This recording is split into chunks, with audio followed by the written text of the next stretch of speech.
Hi ಎಲ್ಲರಿಗೂ happy ಹೋಲಿ. ಹೋಲಿ special ಇವತ್ತು ದ್ರಾಕ್ಷಿಯಿಂದ ಬರ್ಫಿ ಹೆಂಗೆ ಮಾಡೋದಂತ ನೋಡೋಣ ಬನ್ರಿ. ಮೊದಲೊಂದು ಮಿಕ್ಸಿ ಜಾರ್ ತೊಗೊಂಡು ಅದರೊಳಗೆ ಒಂದು ಬೌಲ್ ದ್ರಾಕ್ಷಿ ಹಾಕ್ಕೊಂಡು ಮುಚ್ಚಳ ಮುಚ್ಚಿ ಮಿಕ್ಸಿಲಿ ಚೆನ್ನಾಗಿ ಗ್ರೈಂಡ್ ಮಾಡ್ಕೋಬೇಕು. ಆ ಜ್ಯೂಸನ್ನು ಒಂದು ಪಾತ್ರೆ ತೊಗೊಂಡು ಅದಕ್ಕೆ ಜಲ್ಲಡಿ ಇಟ್ಕೊಂಡು ಎಲ್ಲವೂ ಸೋಸ್ಕೊಂಡು ಜ್ಯೂಸನ್ನು ಸಪ್ರೇಟ್ ಮಾಡ್ಕೊಳ್ಬೇಕು. ಆಗಿರೋ ಜ್ಯೂಸನ್ನು ತೆಗೆದು ಪಕ್ಕಕ್ಕೆ ಎತ್ತಿಟ್ಕೊಳ್ಬೇಕು. ಆಮೇಲೆ ಒಂದು ಪಾತ್ರೆ ತೊಗೊಂಡು ಅದಕ್ಕೆ ಆ ದ್ರಾಕ್ಷಿ ಜ್ಯೂಸನ್ನು ಹಾಕ್ಕೊಳ್ಬೇಕು.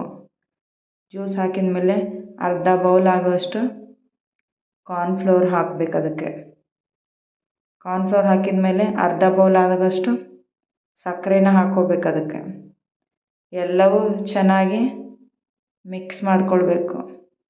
ಕಾರ್ನ್ಫ್ಲೋರು ಸಕ್ಕರೆ ಎಲ್ಲವೂ ಜ್ಯೂಸ್ ಜೊತೆಗೆ ಮಿಕ್ಸ್ ಆಗಿ ಒಳಗಡೆ ಯಾವ ಉಂಡೆಗಳು ಇರದೇ ಥರ ನೋಡ್ಕೊಳ್ಬೇಕು. ಅದಾದಮೇಲೆ ಒಂದು ಪ್ಲೇಟ್ ತೊಗೊಂಡು ಅದಕ್ಕೆ ಒಂದು ಸ್ಪೂನ್ ತುಪ್ಪ ಹಾಕ್ಕೊಂಡು ಅದನ್ನು ಚೆನ್ನಾಗಿ ಪ್ಲೇಟ್ ತುಂಬ ಸವರಿ ಸೈಡಿಗೆ ಎತ್ತಿಟ್ಕೋಬೇಕು. ಸ್ಟವ್ ಆನ್ ಮಾಡಿ ಅದು ಕಲಸಿರೋ ಮಿಶ್ರಣನ ಸ್ಟವ್ ಮೇಲಿಟ್ಟು ಪಾತ್ರೆಗೆ ತಳ ಅಂಟ್ಕೊಳ್ದೇ ಇರದಂಗೆ ಚೆನ್ನಾಗಿ ಮಿಕ್ಸ್ ಮಾಡ್ಕೊತಾನೆ ಇರಬೇಕು. ಆ ಮಿಶ್ರಣನ ಚೆನ್ನಾಗಿ ಕುದ್ದು ಗಟ್ಟಿಯಾಗುವವರೆಗೂ ಮಿಕ್ಸ್ ಮಾಡ್ತಾನೇ ಇರಬೇಕು ಅದನ್ನು. ಇವಾಗ ನೋಡಿ ಆ ಮಿಶ್ರಣ ಎಲ್ಲ ಸ್ವಲ್ಪ ಕುದೀತಾ ಗಟ್ಟಿ ಆಗ್ತಾ ಬರ್ತಿದೆ ನೋಡಿ. ಗಟ್ಟಿ ಆಗ್ತಾ ಇದ್ದಂಗೆನೂ ಚೆನ್ನಾಗಿ ಮಿಕ್ಸ್ ಮಾಡ್ತಾನೆ ಇರಬೇಕು. ಇವಾಗ ಈ ಮಿಶ್ರಣಕ್ಕೆ ಒಂದು ಸ್ಪೂನು ತುಪ್ಪನ ಹಾಕ್ಕೋಬೇಕು. ತುಪ್ಪ ಹಾಕಿದ ಮೇಲೆ ಇನ್ನೊಂದು ಸತಿ ಎಲ್ಲವೂ ಚೆನ್ನಾಗಿ ಮಿಕ್ಸ್ ಮಾಡ್ತಾ ಕಟ್ ಮಾಡಿಟ್ಟಿರೋ ಬಾದಾಮಿ ಮತ್ತು ಗೋಡಂಬಿನ ಅದರೊಳಗೆ ಹಾಕಿ ಎಲ್ಲವೂ ಚೆನ್ನಾಗಿ ಮಿಕ್ಸ್ ಮಾಡಿಕೊಂಡು ಕಟ್ ಮಾಡಿಟ್ಟಿರೋ ದ್ರಾಕ್ಷಿನ ಹಾಕ್ಕೊಳ್ಬೇಕು. ಹಾಕಿ ಎಲ್ಲವೂ ಇನ್ನೊಂದು ಸಲ ಚೆನ್ನಾಗಿ ಮಿಕ್ಸ್ ಮಾಡಿ ತುಪ್ಪ ಸವರಿರೋ ಪ್ಲೇಟಿಗೆ ಇದೆಲ್ಲ ಮಿಶ್ರಣನ ಅದರೊಳಗೆ ಹಾಕಿ ಒಂದೇ ಲೇಯರ್ ಬರೋ ಥರ ಹಾಕಿ ಕಟ್ ಮಾಡಿರೋ ದ್ರಾಕ್ಷಿನ ಸ್ವಲ್ಪ ಅದರ ಮೇಲಿಟ್ಟು ಒಂದು 10 ನಿಮಿಷ ಅದನ್ನು ತಣ್ಣಗಾಗೋಕ್ಕೆ ಬಿಟ್ಬಿಡಬೇಕು.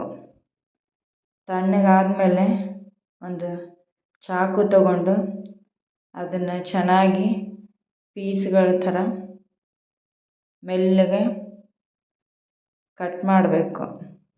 ನೋಡಿ, ಈ ವಿಡಿಯೋದಲ್ಲಿ ನೋಡಿರೋ ಥರನೇ ಕಟ್ ಮಾಡಬೇಕಂತ ಏನಿಲ್ಲ. ನಿಮ್ಮ ಇಷ್ಟ ಯಾವ ಥರ ಶೇಪ್ ಬೇಕೋ ಆ ಥರ ಎಲ್ಲವೂ ಸಣ್ಣ ಸಣ್ಣ ಪೀಸಸ್ಗಳಾಗಿ ಕಟ್ ಮಾಡಿರೋ ಪೀಸ್ಗಳನ್ನು ಇವಾಗ ನೋಡಿ ಬರ್ಫಿ ಎಷ್ಟು ಚೆನ್ನಾಗಿ ಬಂದಿದೆ. ಈ ಥರ ಬರಬೇಕು. ಆಮೇಲೆ ಒಂದು ಪ್ಲೇಟ್ ತೊಗೊಂಡು ಆ ಪೀಸ್ಗಳನ್ನೆಲ್ಲ ಒಂದೊಂದಾಗಿ ಪ್ಲೇಟಲ್ಲಿ ನೀಟಾಗಿ ಪೀಸಸ್ನ ಚೆನ್ನಾಗಿ ಇಟ್ಕೊಳ್ಬೇಕು. ಆಮೇಲೆ ಕಟ್ ಮಾಡಿ ಇಟ್ಕೊಂಡಿರೋ ಬಾದಾಮಿನ ಮೇಲಿಟ್ಟು ಇವಾಗ ನೋಡಿ ತಿನ್ನೋಕ್ಕೆ ರುಚಿ ರುಚಿಯಾಗಿರುವ ದ್ರಾಕ್ಷಿ ಬರ್ಫಿ ರೆಡಿ. ನಿಮಗೆ ಈ ವಿಡಿಯೋ ಇಷ್ಟ ಆದರೆ ಲೈಕ್ ಮಾಡಿ, ಶೇರ್ ಮಾಡಿ, ಸಬ್ಸ್ಕ್ರೈಬ್ ಮಾಡಿ, ಪಕ್ಕದಲ್ಲಿರೋ ಬೆಲ್ ಐಕಾನ್ ಕ್ಲಿಕ್ ಮಾಡೋದನ್ನು ಮರಿಬೇಡಿ.